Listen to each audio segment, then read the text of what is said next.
अब देखो कि आपके पास ये वाला ग्राफ देखें, ये वाला हमने पिछली क्लास में ये वाला ग्राफ बना लिया था और हमने इसके आगे एक वर्किंग भी की थी। ये नवंबर 09 पेपर 2 क्वेश्चन नंबर 8 है।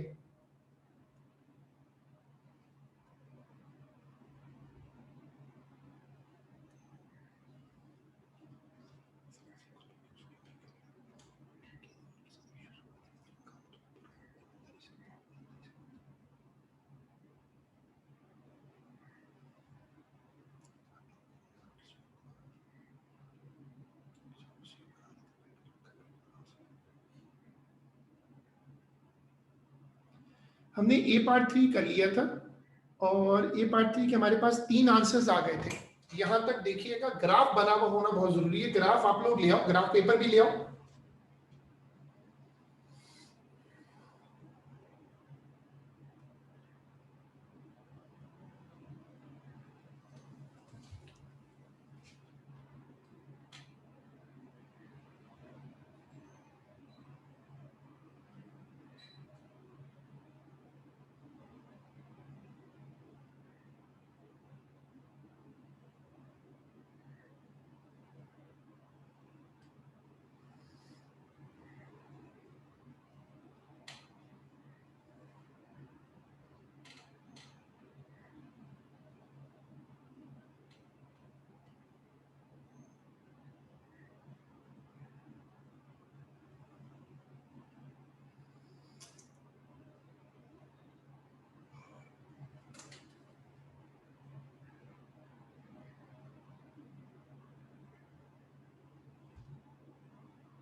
ठीक है, अब हमने ये पॉइंट्स निकाल लिए थे। ए पार्ट 3 तक हम पहुंच गए थे। We were in A part 3 और आप यहां से आगे चलो। देखो, ए पार्ट 3 हो गया। अब तुम ये पढ़ो, it's like a mensuration question. A rectangular card is 5 centimetre long and 4 centimetre wide as shown in the diagram. A square of side x centimeter is cut off from each corner.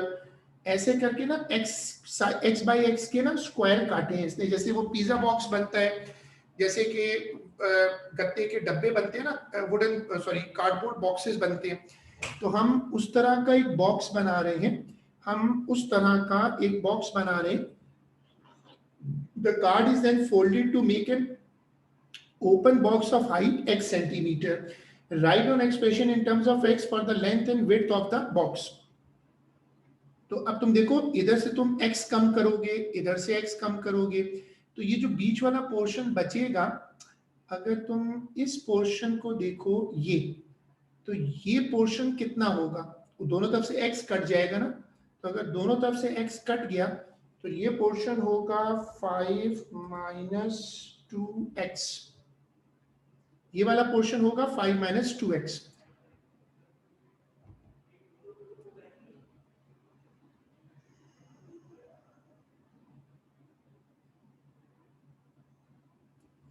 ऐसे करें, ये पूरा 4 है। अब अगर 4 में से दोनों तरफ से x x काटें,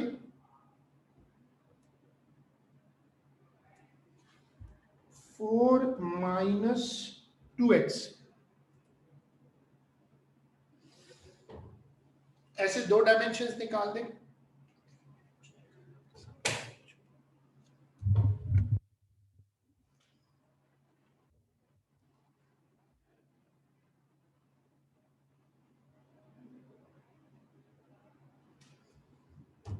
ये वर्किंग करें, फिर पार्ट नंबर मैंने किया बी पार्ट 1, आप लोग बी का पार्ट 2 शुरू करो।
show that the volume V cubic centimeter of the box is given by the equation this.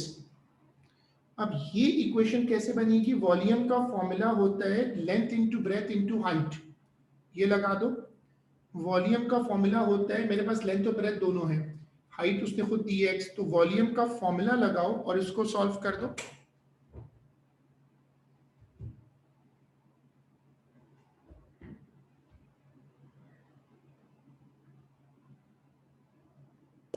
Chef Hassan, I had to ask something.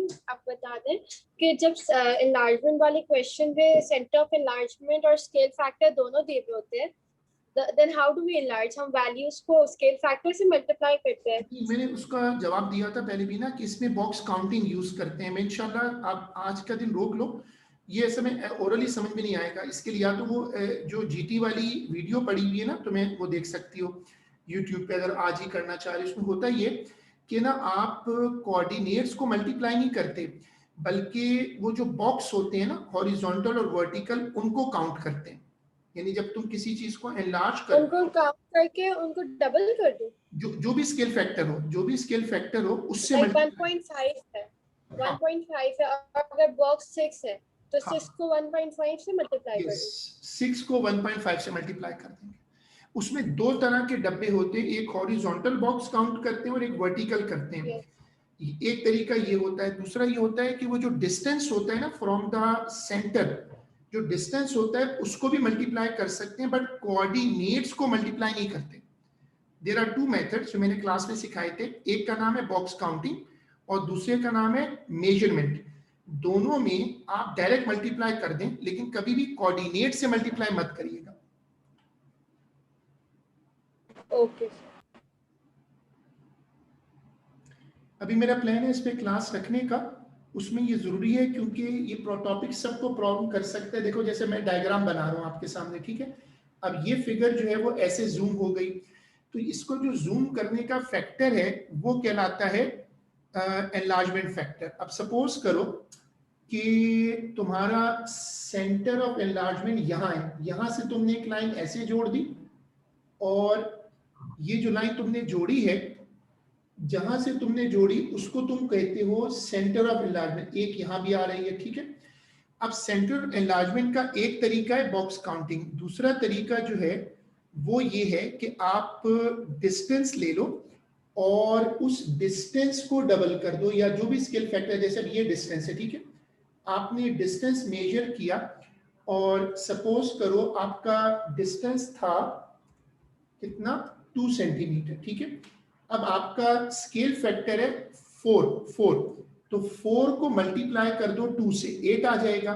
और वो जो 8 आएगा ना, उसको फिर आप यहां से लेकर आगे चलो, और वो डिस्टेंस देखो, ये अगर 8 आ गया तो 8 से आप ये लाइन ड्रॉ कर दो ऐसे. एक तरीका ये होता है. अभी मैं इसको इंशाल्लाह, इस पे एक क्लास अभी मुझे रखनी है, प्लानिंग है कल इंशाल्लाह. अगर आज ग्राफिकल पूरा हो जाए तो हम दो मेथड यूज करते हैं, बॉक्स काउंटिंग और डायरेक्ट मेजरमेंट. और अगर आप चाहो ना तो आप जो हमारी इसकी यूट्यूब पे वीडियो पड़ी हुई है उसमें भी देख सकती हो जीटी पर. अच्छा, अब जो लोग ये कर रहे थे वो इसको पूरा कर लो. Thank you sir. जो लोग इसको सॉल्व कर रहे थे वो इसको पूरा कर लो. इस वाले को वॉल्यूम शो हो गया.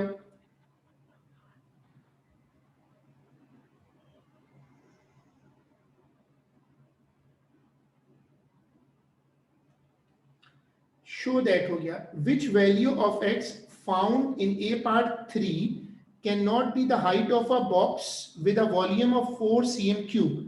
अब ये जरा ट्रिकी पार्ट है, ये वाला पार्ट पढ़ो.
अब ये वाला पार्ट ट्रिकी है।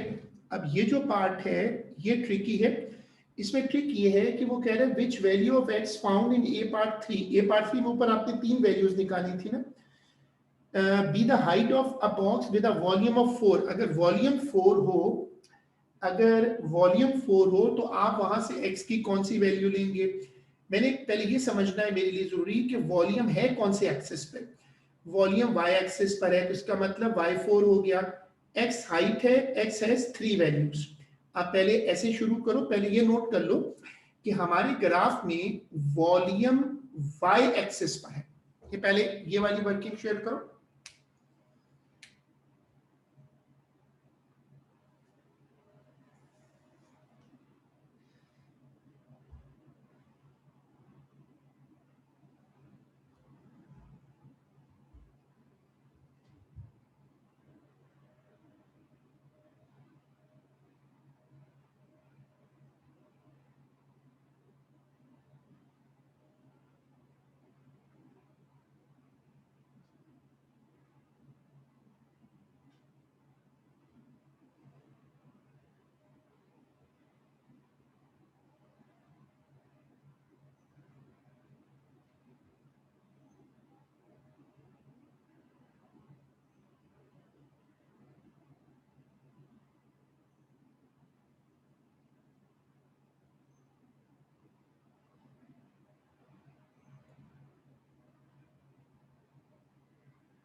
ठीक है, हमने इसको ऐसे लिख दिया।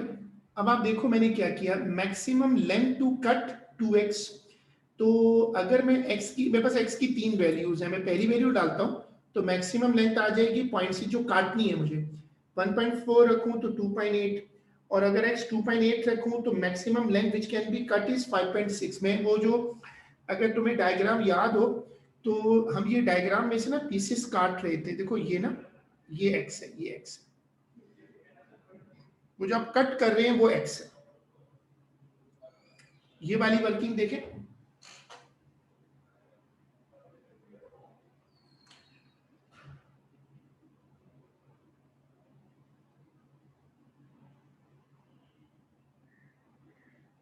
अंशुल, मुझे एक और क्वेश्चन पूछना था। वो इनइक्वालिटीज के टॉपिक में एक क्वेश्चन आता है, सी पार्ट होता है मोस्टली, कि एक एच और के फॉर एग्जांपल ढूंढना होता है that lie inside the triangle. उधर क्या करना होता है, उस वाले पार्ट में क्या करना होता है? उसमें जो डायग्राम आजकल आती है उसमें ना डायग्राम में पूरा ग्राफ पेपर बना हुआ होता है। तो आपको क्या करना होता है कि उसमें डायग्राम के अंदर, उस ट्राइंगल के अंदर जाएं और जहां जहां पॉइंट्स आ सकते हैं वहां डॉट लगा दें। वो सारे एच कॉमा के होते हैं। अगर आप वो मोस्टली जो पास्ट पेपर मैं कर रही थी उस पे तो वो कोई उन्होंने कोऑर्डिनेट्स और कोई ग्राफ कोई बॉक्स नहीं था। तो तब मैं क्या करूं? नहीं, तब भी नंबर्स तो होंगे, मतलब ये नहीं हो सकता, ये सवाल जब भी आता है ना, ऊपर ग्रिड होती है, हमेशा ग्रिड होती है, ऐसा कभी नहीं हो सकता कि बगैर ग्रिड के आए।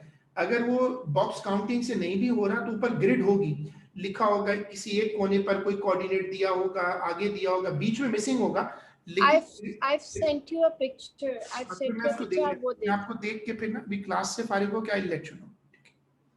आप मुझे उसका ईयर नंबर भेज दो, तो मैं वो पेपर 1 का अगर क्वेश्चन है तो सबको करा दें। अभी पेपर 1 की क्लास रखनी, तो looks to be a good question, तो आप उसका मुझे ईयर नंबर फॉरवर्ड कर दो। तो अभी हम क्लास के एंड पे सबको दिखा देते हैं उसका। देखो x इज इक्वल टू 0.3 है। अब देखो 5.6 तो हो ही नहीं सकता। 5.6 क्यों नहीं हो सकता? क्योंकि ये जो फिगर है ना, इसका तो टोटल साइड ही 5 है।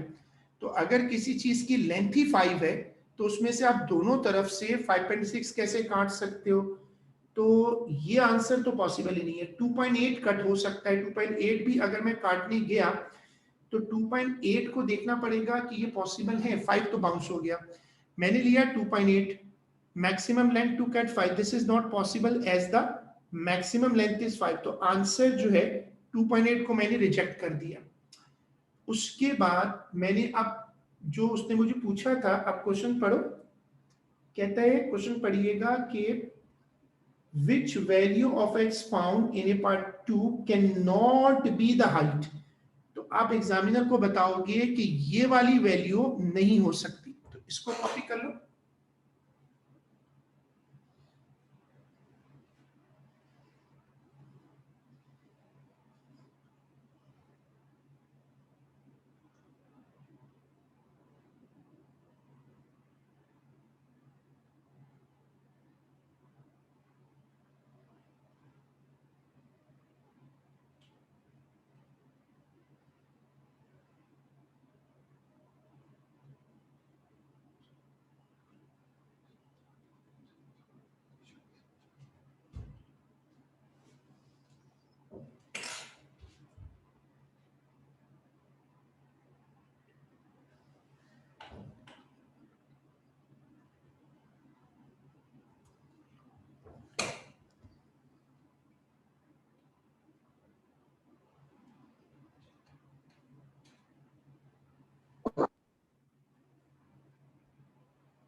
Using the graph drawn on part A, part 2, find the greatest possible volume of a box in made from this card। तो वॉल्यूम की मैक्सिमम वैल्यू मांग रहा है, जो कि आप ग्राफ से निकाल सकते हैं।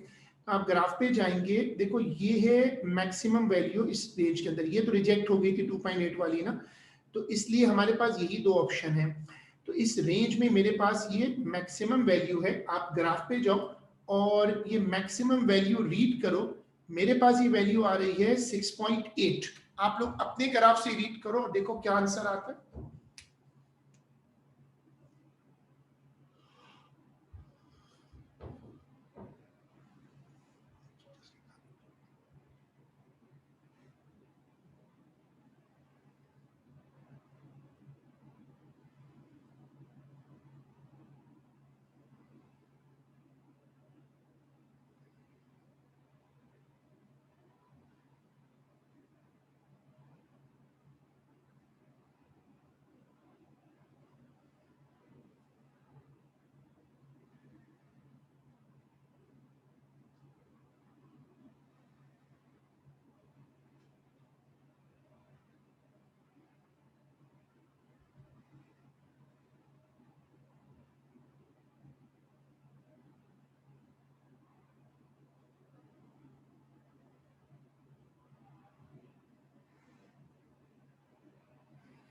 ठीक है, आप लोग अपने अपने ग्राफ से रीड कर लो। वॉल्यूम आ रहा है 6.8। अब आप उस वॉल्यूम पे जाओ और उस वॉल्यूम पे जाके ना नीचे एक्स को रीड कर लो। उस वॉल्यूम से कॉरस्पॉन्डिंग, वो जो वॉल्यूम है ना उससे कॉरस्पॉन्डिंग एक्स को रीड कर लो।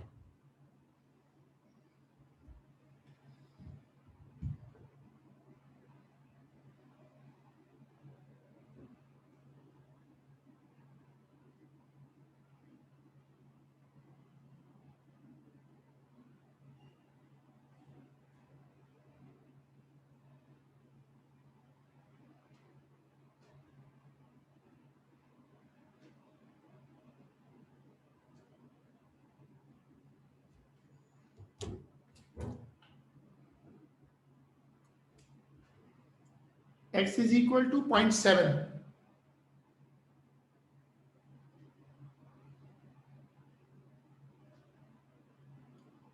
सर ये वाले क्वेश्चंस बहुत रेयर है, राइट? नहीं, ये तो हर साल आता है। Graphical solution comes every year. Graphical solution तो ग्राफिकल सॉल्यूशन बॉक्स वाला मैंने पहली बार देखा था, ये बॉक्स वाला। कौन सा? अभी जो बॉक्स आया था ना। बॉक्स, बॉक्स तो मेंसुरेशन है ना, वो तो कहीं भी आ सकता है। असल में तो ग्राफिकल सॉल्यूशन है ना, उसके नीचे कुछ भी हो सकता है। लेकिन वैसे ग्राफिकल सॉल्यूशन तो 13-14 मार्क्स हैं आपके। 13-14 मार्क्स का फुली लोडेड क्वेश्चन होता है, हर साल आता है। अच्छा, अब आपने x निकाल लिया, अब आगे पढ़ो। The height of the box with the greatest volume. तो हमने अब हाइट भी निकाल ली है, तो हमने हाइट निकाल ली। हमारे पास जो हाइट आ रही है वो आ रही है 0.7। चलो अब देखो, नवंबर 08 पेपर 117।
नवंबर 08 पेपर 117।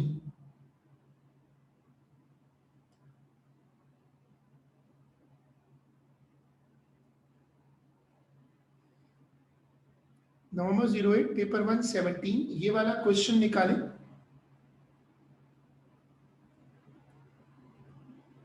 ये वाला क्वेश्चन,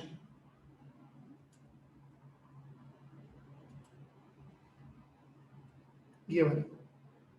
सब लोग क्वेश्चन पढ़े।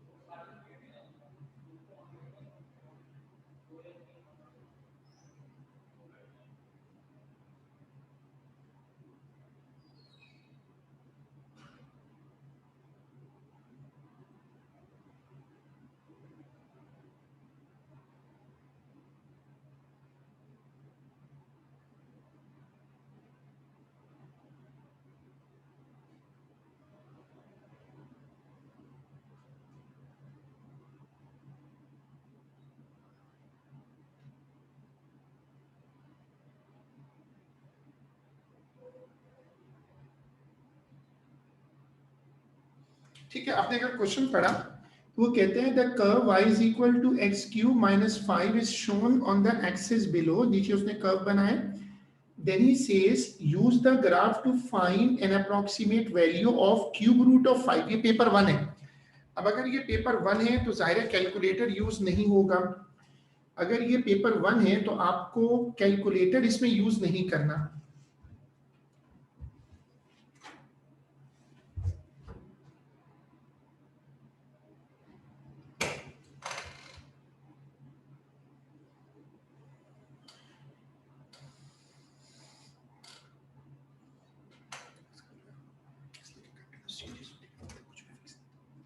use the graph to find an approximate value of cube root of 5.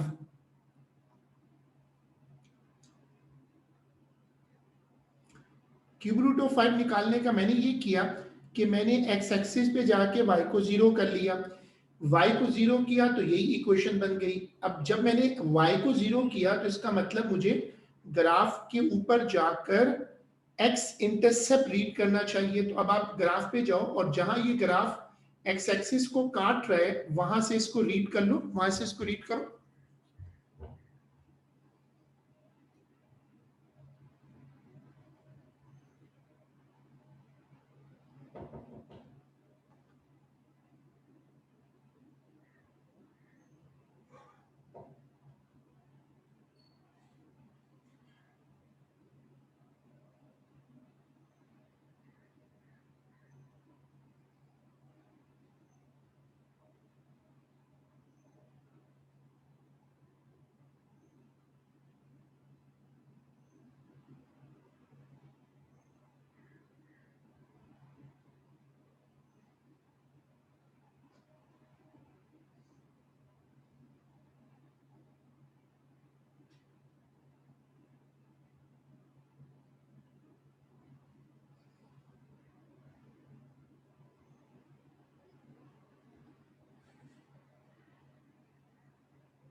अब ये ग्राफ है, ठीक है, इस ग्राफ पे जाओ और जाकर ये नंबर रीड करो, ये वाला। जब आप ये नंबर रीड करो तो मेरे पास आंसर आ रहा है 1.7। आप लोग भी अपने तौर पे चेक करो।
B part 1, on the axis above, draw the graph of this 15 minus 5x। पढ़ो। B part 1 में कह रहे हैं ऊपर वाले ग्राफ में जाओ, अगर तुम्हारे पास अपनी पास पेपर बुक्स हैं उसमें देख लो, या ग्रीन वाली बुक है उसमें देख लो, इसमें ड्रॉ करना पड़ेगा 15 माइनस 5x। अब इसको रख के ड्रॉ कैसे करें? इसका तरीका बड़ा सिंपल है कि आप 15 माइनस 5x का एक टेबल बना लें खुद से ना, 0 1 2 डालकर एक टेबल बनाए, कोई भी नंबर डाल दें जो आपका दिल करे, जो टेबल से शूट भी नीचे ग्राफ से शूट करते हो। और मैंने दिया है 0 1 2, मेरे पास पॉइंट्स आ गए। इन पॉइंट्स को उसी ग्राफ पे लाइन बना, ये वाला पार्ट शुरू करें।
अब उसी पे इसको ड्रॉ करो।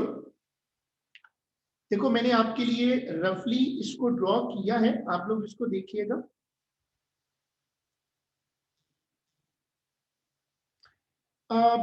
मेरा पर्सनल ख्याल है कि थ्रेशोल्ड नीचे आएगा, मतलब they should keep it low because many countries are not giving the paper.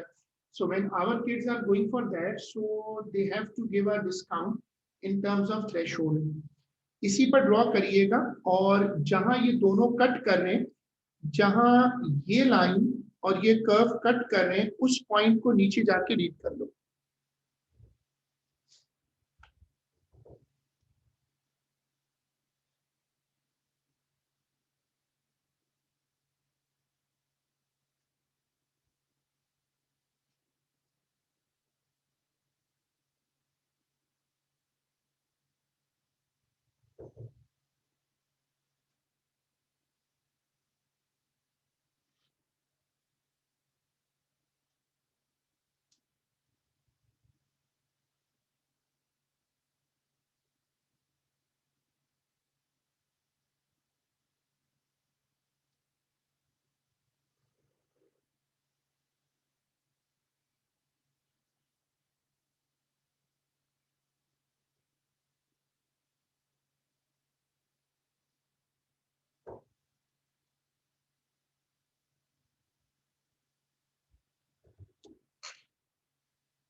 ये इंटरसेक्शन निकालो।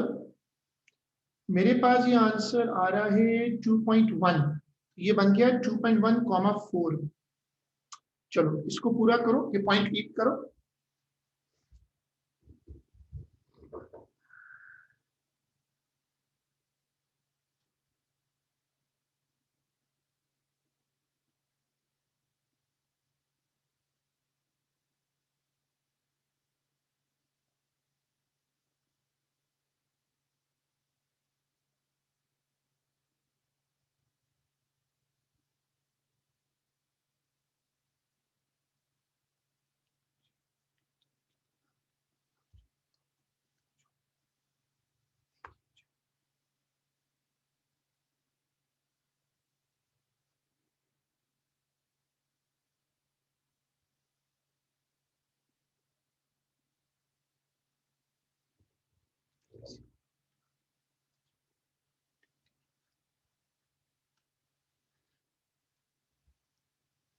B part 3, the x coordinate of the point where the graph cross is a solution of the equation this.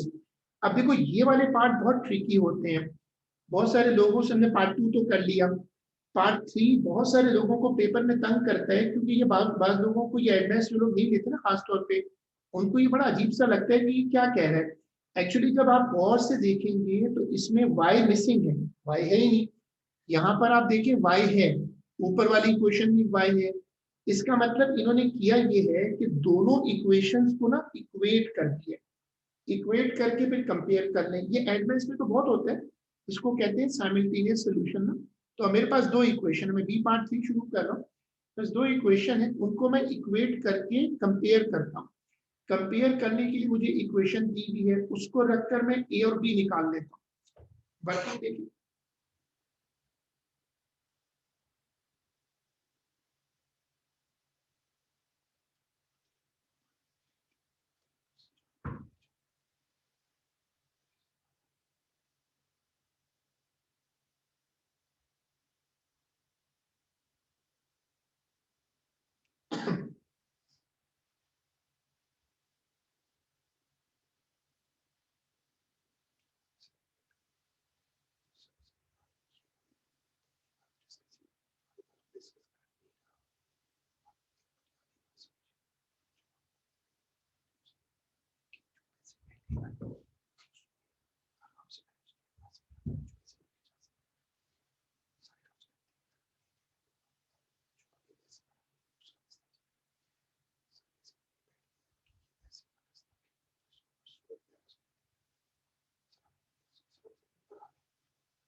सब लोग इसको complete करिएगा।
Now I am putting question number 31, June 07, paper 2-8. सब लोग ये वाला क्वेश्चन देखिएगा, सब लोग ये वाला क्वेश्चन देखिए।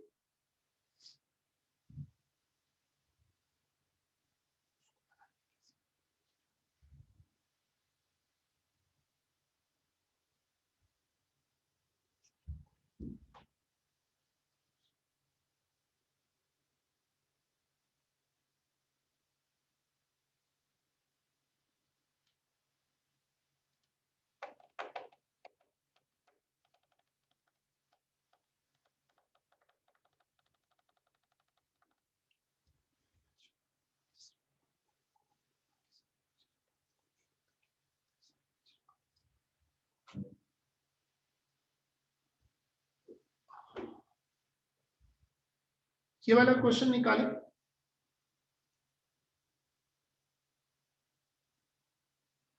June 07, paper 2, question number 8.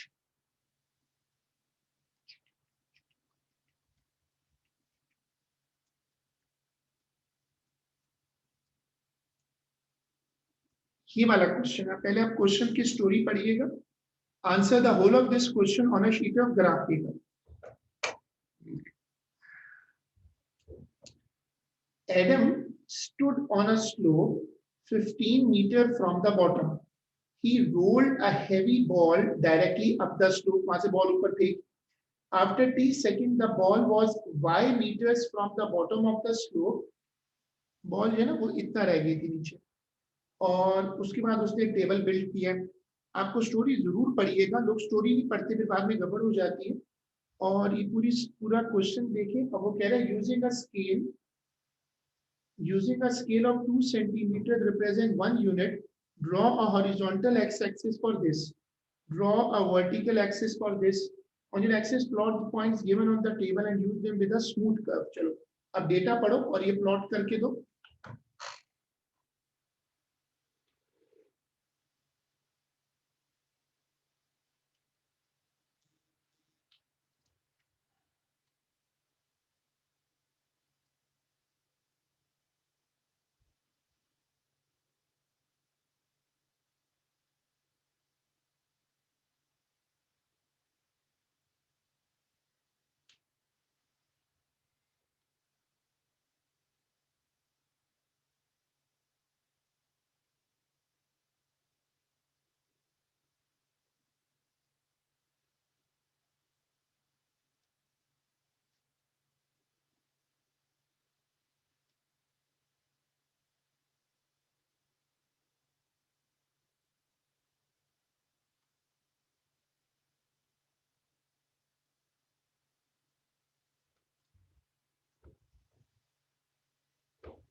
देखो ऐसे स्केल बनाओ, मैंने आपके लिए स्केल बनाए और ग्राफ की कुछ ऐसी शेप आ रही है मेरे पास। पहले स्केल बनाओ।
ये वाली शेप देखें,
अब ये ग्राफ बन गया। अब इसको आगे पढ़ो। अगर आपने ग्राफ जो लोग बना ले वो मुझे व्हाट्सएप पे शेयर कर दें ग्राफ की picture. Extend the curve to find the value of t when the ball reaches the bottom of the slope. जब बॉल नीचे पहुंच जाएगी, देखो बॉल ये है ना, तो जब ये y है, ये बॉल का डिस्टेंस है, तो जब ये बॉल यहाँ नीचे पहुंच जाएगी तो y की वैल्यू 0 हो जाएगी।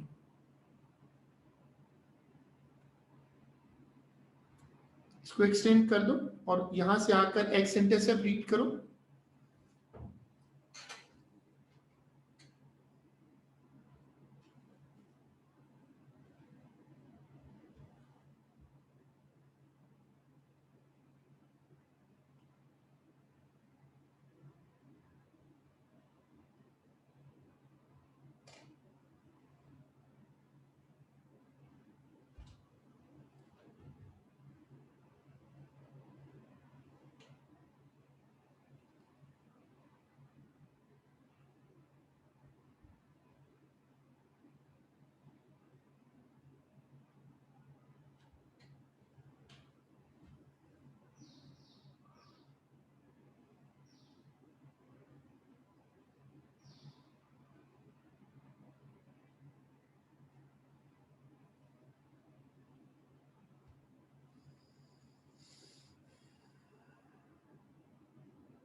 डिस्टेंस फ्रॉम द, अब इसको रीड करने जाओगे ना तो मेरे पास आंसर आ रहा है 5.9। आप लोग भी अपने अपने ग्राफ से रीड करो, मेरे मेरे ग्राफ पे आंसर आ रहा है 5.9।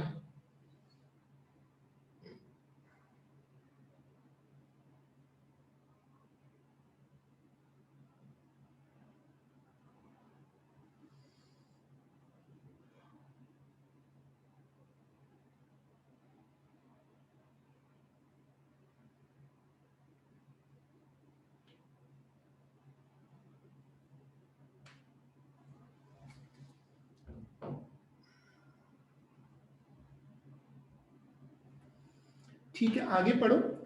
Bye drawing a tangent find the gradient of the curve when t is equal to 3.5।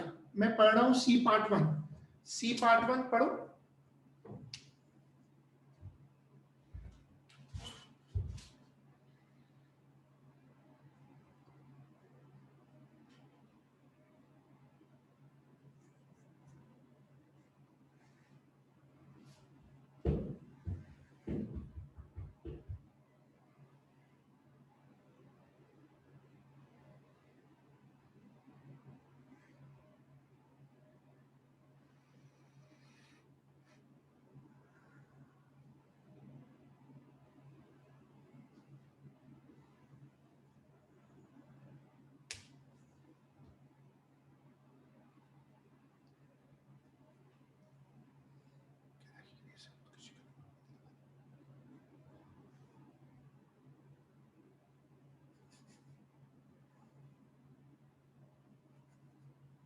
ठीक है, आपने क्वेश्चन पढ़ा, अब आप अपने कर्व पर आओ और कर्व पे आके ना आप एक टेंजेंट बनाओ। देखो यहां से आप उठाओ 3.5, 3.5 से ऊपर जाओ और यहां पर एक शार्प लाइन बनाओ विच इज द टेंजेंट।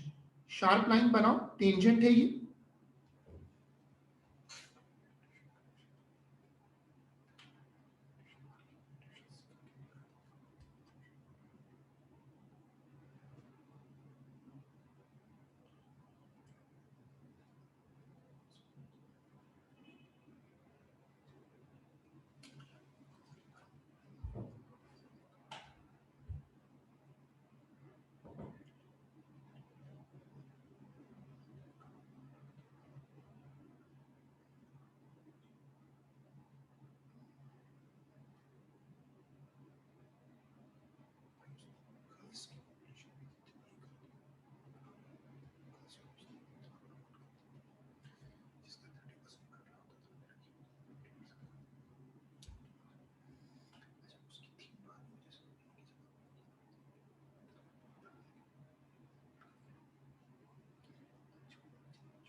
ठीक है, अब तुमने टेंजेंट बना दिया। Find the gradient.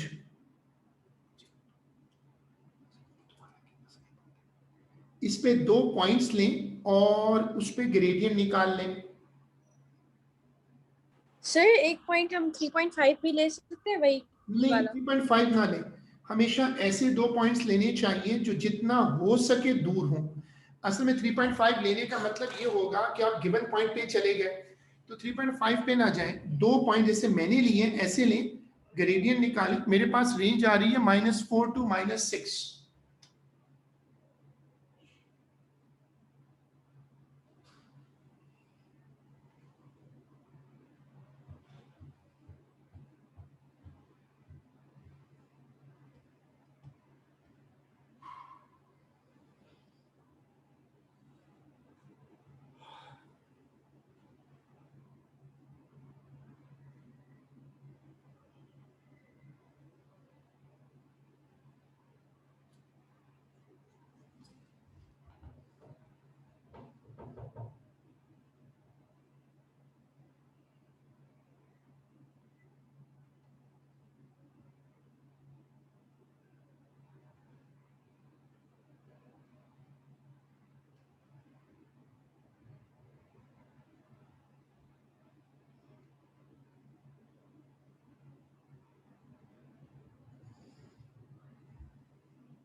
Gradient is equal to y upon, अब सी पार्ट 2 पे आ जाओ। देखो अब वो कह रहे हैं कि write down, state briefly what this gradient represent. y axis पे डिस्टेंस है और x एक्सिस पे टाइम है, तो डिस्टेंस अपॉन टाइम का मतलब है स्पीड। इसका मतलब है कि ग्रेडियंट बिकम्स स्पीड।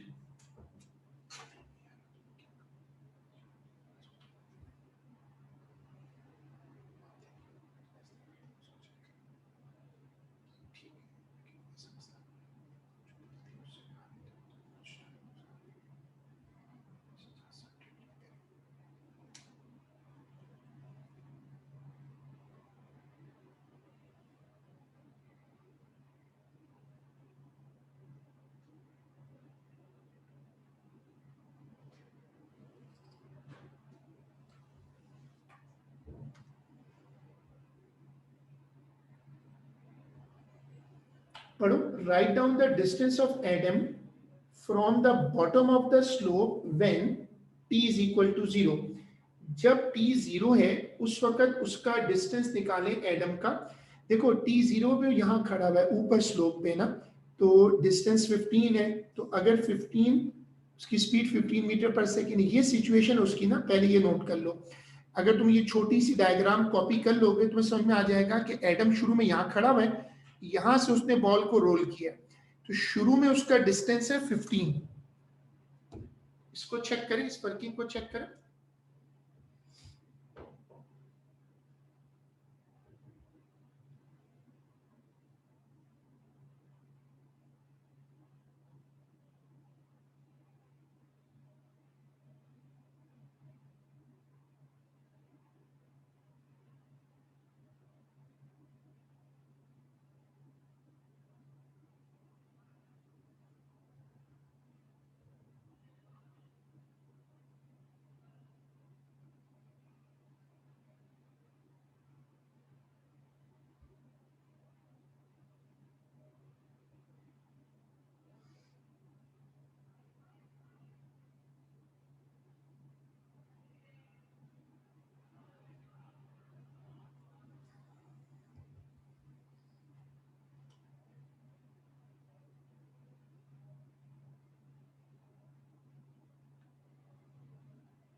अब पार्ट 1 पे आ जाए। t0 from table distance is equal to 15। ज़ाहिर है जीरो टाइम का मतलब है स्टार्ट, स्टार्ट में वो यहाँ खड़ा हुआ है, जब यहाँ खड़ा हुआ है तो डिस्टेंस 15 है। ये वाली स्क्रीन डायरेक्ट आंसर आ जाएगा इसमें।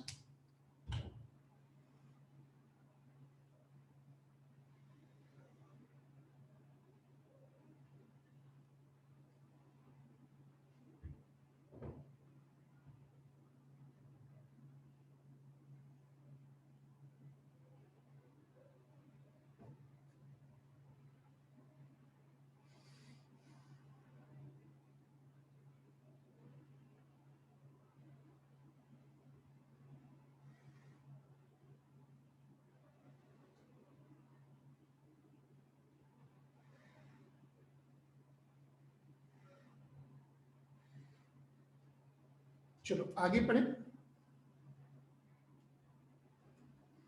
He says t is equal to 4, t is equal to 4 पे अब वो कह रहा है डिस्टेंस बताओ, तो हम ग्राफ से कर सकते हैं, हम ग्राफ से भी कर सकते हैं, मैनुअल भी कर सकते हैं। फॉर्मूला क्या होता है, स्पीड इनटू टाइम। तो स्पीड उसकी फिक्स है 1.5 इंटू 4, तो डिस्टेंस हो गया 6 मीटर। ये कॉपी होगा।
On the same axis, draw the graph that represents the distance of atom from the bottom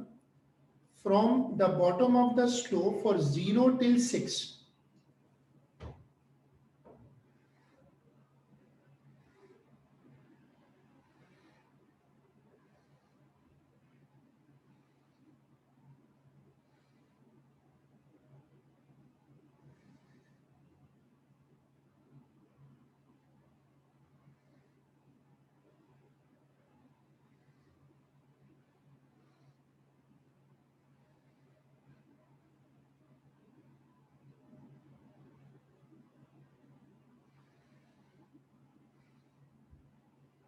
ठीक है. On the same axis, draw the graph with the distance of atom from the bottom of the slope for t is 0 till 6. अब वो कह रहा है 0 till 6 पे जाकर आप उसी ग्राफ पे डायग्राम पर जाकर एक और लाइन बनाए. कैसे बनेगी? देखो आपके पास डेटा तो है. अब आप क्या करो कि आपने 6 मीटर का ले लिया. अगर 6 मीटर बॉल नीचे आ चुकी है तो कितना रह जाएगी? डिस्टेंस रिमेनिंग होगा 9 मीटर. पढ़े D part. Immediately after he rolled the ball, Adam ran down the slope at a constant speed. Write down the distance of Adam from the bottom of the slope when t is equal to 0 and t is equal to 4. तो अब आपने ये देख लिया कि 6 metre का distance travel हो चुका है, तो रिमेनिंग कितना है? 9 मीटर. तो अब अच्छा पहले ये वाली वर्किंग शेयर कर लें, उसी पर ये वाली वर्किंग शेयर कर लें. ये वाली वर्किंग पहले शेयर कर लें.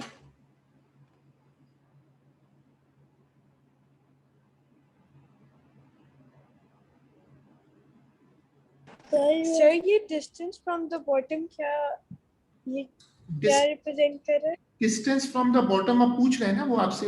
अगर आप क्वेश्चन पढ़ो तो देखो हम हैं पार्ट 2 पर.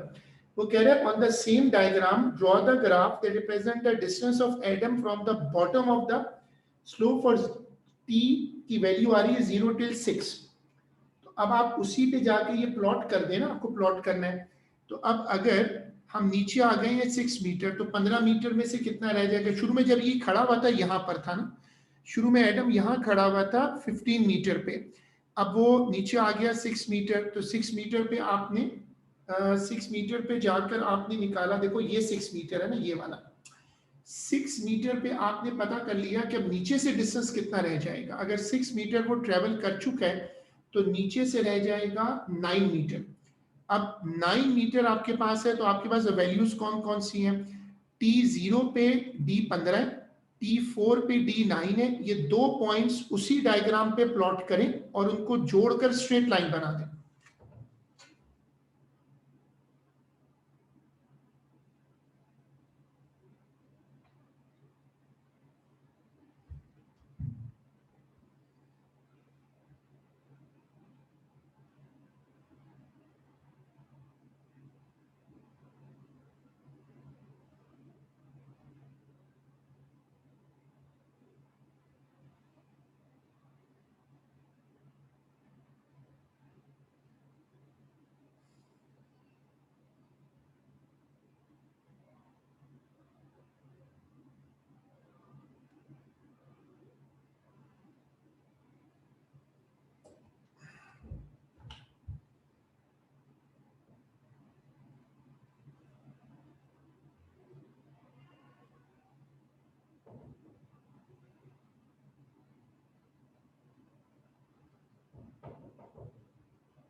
अब आप क्या करो कि आप इसमें आकर उसी ग्राफ पर ये लाइन बना दो। देखो ये लाइन आ गई, ये वो लाइन है जिसको हम डी पार्ट 2 में हमसे जो मांग रहा है ना, डी पार्ट 2 ये वाला, देखो ये वाला, उसमें आप ये वाली लाइन ड्रॉ कर दो, ये वाली लाइन।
चलो अब इसको रीड करो।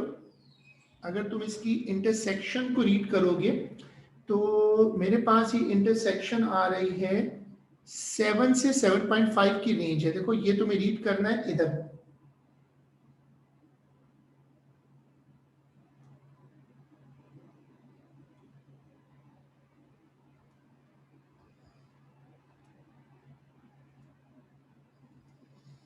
ये रीड करो, मेरे पास आ रही है 7, और आप लोग अपने पास चेक करिएगा कि आपके पास जहां ये इंटरसेक्ट कर रहा है वहां क्या वैल्यू आ रही है।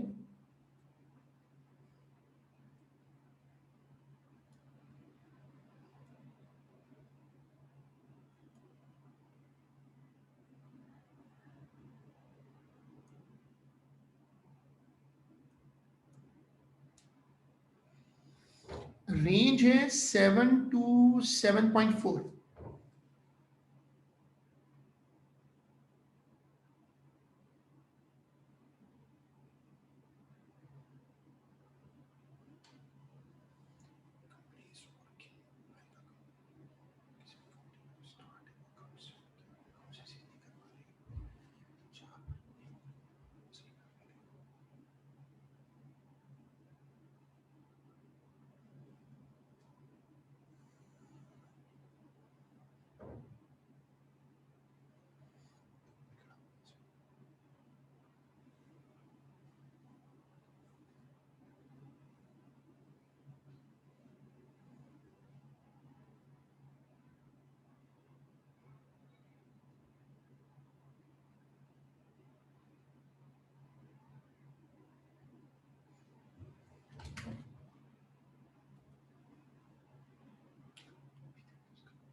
आंसर की रेंज आ रही है 7 to 7.4। ये है part number 3, when the ball passes him. तो ये आंसर आ रहा है पार्ट नंबर 3, और इसको फिर हम आज यहीं तक रोक लेते हैं। ये वाला अगला क्वेश्चन चूंकि पूरा नहीं हो सकता, इनके क्वेश्चन साइज में बड़े होते हैं, तो ये वाला यहीं तक रख लेते हैं। आप आंसर कंपेयर कर लो, और इसको फिर इंशाल्लाह हम अपनी अगली क्लास में कंटिन्यू करते हैं। अल्लाह हाफिज।